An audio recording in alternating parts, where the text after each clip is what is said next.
스콧 베센트 재무장관이 오늘 이란 전쟁이 종결에 가까워짐에 따라서 미국 경제가 3%대의 성장 궤도로 복귀할 수 있을 것이다, 그렇게 확신하고 있다라고 이야기했습니다. CNBC 방송의 스쿼드 박스라는 생방송 인터뷰에서 이런 말을 했는데요.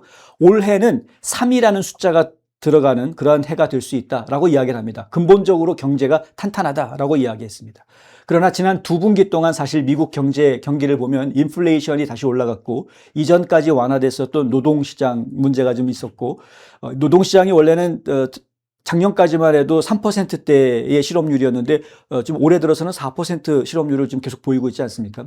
그리고 또 도널드 트럼프 대통령의 관세 조치로 인해서 어떤 오고 있는 영향들, 아무래도 뭐 물가에 끼쳐지는 영향이라든가 좀 소비자들이 좀 불편해하는 그런 여러 가지 문제들, 이런 것들이 좀 있다라는 것이죠. 그런데 이런 문제점들을 직면을 하면서도 성장세가 좀 둔화되는 모습을 보여줬었는데, 그럼에도 불구하고 지금 베센트 재무장관은 1분기, 2분기는 그랬을지 모르지만 자, 이란과의 전쟁이 이제 끝났기 때문에, 그렇기 때문에 이제 앞으로 성장세가 계속 올라갈 수밖에 없어.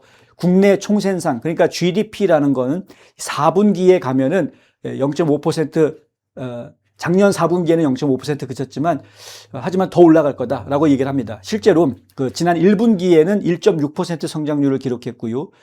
연간으로 따지면은 2.1% 성장으로 한 해를 마감을 했었습니다. 이게 2025년의 이야기입니다. 2025년. 그런데 베센트 재무장관이 하는 이야기는 올해는 333을 이룰 수 있을 것 같다. 333, 트리플 3. 333 계획이 뭐냐면요, 3% 경제 성장한다. 3% 성장할 것이다. 두 번째는 GDP 대비 재정 적자의 비율이 3%. 낮추는 거죠. 적자 비율이 높았던 걸 낮추겠다라는 이야기입니다. 3%로. 그리고 1일 300만 배럴의 국내 원유 생산량.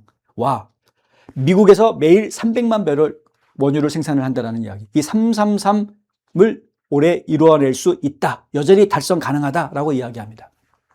미국과 이스라엘이 이란에 대한 공격을 개시하기 직전이었던 2월 달에 미국의 경제 성장률은 4% 수준까지 가 있었습니다. 이 상태로 가면 아마 미국 경제가 5% 성장할지도 몰라라는 얘기까지 나왔었습니다. 그런데 전쟁이 벌어지면서 이게 좀 둔화됐었죠.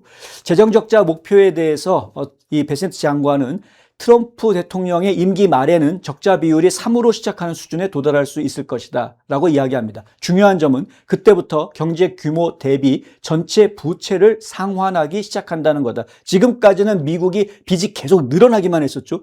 미국 빚이 계속 늘어났습니다. 지금 뭐 38조 달러까지 늘어나지 않았습니까? 계속 늘어나기만 했습니다. 그런데 트럼프 대통령 임기 말이 되면 그러면은 이 부채 비율, GDP 대비 부채 비율이 3%대로 내려가게 되면서 빚을 원금 상환을 하기 시작하는, 빚을 갚기 시작할, 본격적으로 이자만 내는 게 아니라 원금을 갚아나가기 시작하는 그런 상황이 이제 드디어 생길 수 있다라는 이야기. GDP 대 재정적자 비율은 2023년과 2024년에는 6% 이상을 기록을 했었습니다. 바이든 때. 그러던 게 트럼프 대통령이 집권하면서 2025년 작년에는 5.8%로 떨어졌다라는 거죠. 근데 이게 지금 트럼프 대통령 임기 말까지 가면 3%대까지 떨어뜨릴 것이다. 코로나19 팬데믹 기간 중에 대규모 재정 지출이 있었던 이후에 계속해서 정부 적자는 뭐 감당할 수 없는 수준으로 늘어났던 것이 사실이었습니다. 그런데 이걸 다시 바로잡겠다. 2026년 회계연도 첫 8개월 동안 예산 적자 규모는 1조 2,500억 달러로 전년 대비 9% 감소한 상황입니다. 지금 이제 9월 말까지 예산이 지금 다 확정이 되어져 있는 상황이긴 한데, 어쨌든 그 정부가 쓰는 돈을 1조 2,500억 달러 정도 줄였다. 전년 대비 9% 지금 감소시켰다. 이거 상당히 지금 의미 있는 겁니다.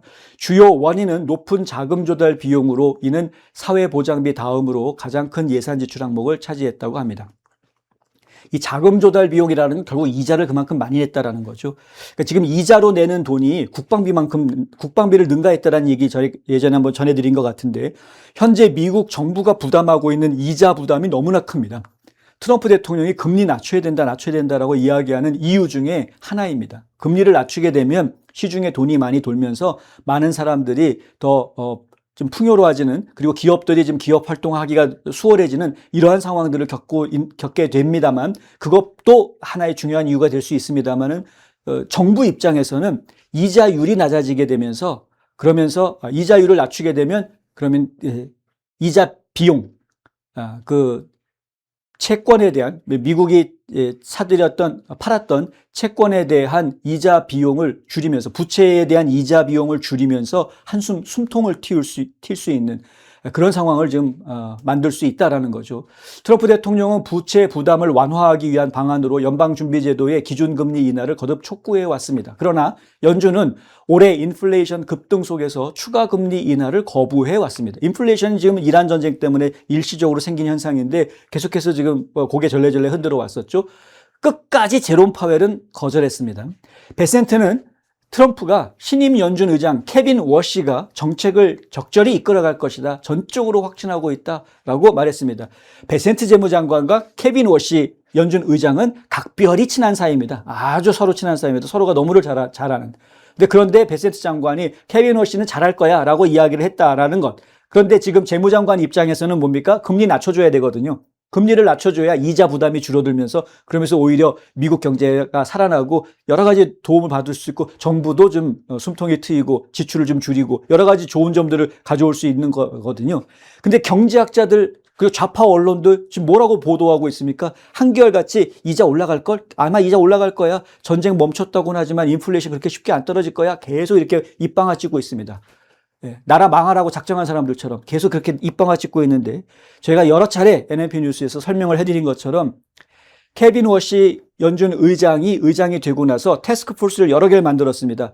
과거의 연준 의원들이 보았던 데이터가 아니라 데이터를 다른 방식으로 집계를 해라 라고 지금 지시를 다 내려놨기 때문에 그 태스크포스들이 지금 움직이면서 연준 의원들한테 제공되는 데이터 자체가 바뀝니다. 예전처럼 다 지나간 옛날 자료, 확정된 옛날 자료들 가지고 하는 것이 아니라 현재 지금 진행되고 있는 숫자들을 놓고서는 데이터들이 나눠지게 됩니다. 숫자가 다른 데이터 세트를 보게 되면 해석이 다르게 나올 수밖에 없는 거죠. 그래서 결국 연준 의원들이 이런 상태라면 금리를 낮춰도 괜찮겠는데 라고 생각을 바꾸는 모멘텀이 생기게 될 것으로 저희는 기대를 하고 있습니다. 그게 바로 케빈 워시가 할 수 있는 역할이기 때문에 그 역할을 잘할 것이다라고 생각하고 있는 것이고요. 트럼프 대통령도 케빈 워시가 그걸 잘할 거라고 생각하기 때문에 연준 의장 자리에 앉혀주었다. 저희는 그렇게 보고 있습니다. 그래서 올해는 분명히 금리가 떨어질 것이다. 그렇게 예상을 하고 있고요. 결국은 미국 경제는 굉장히 큰 황금기를 맞이하게 될 것으로 저는 기대를 하고 있습니다.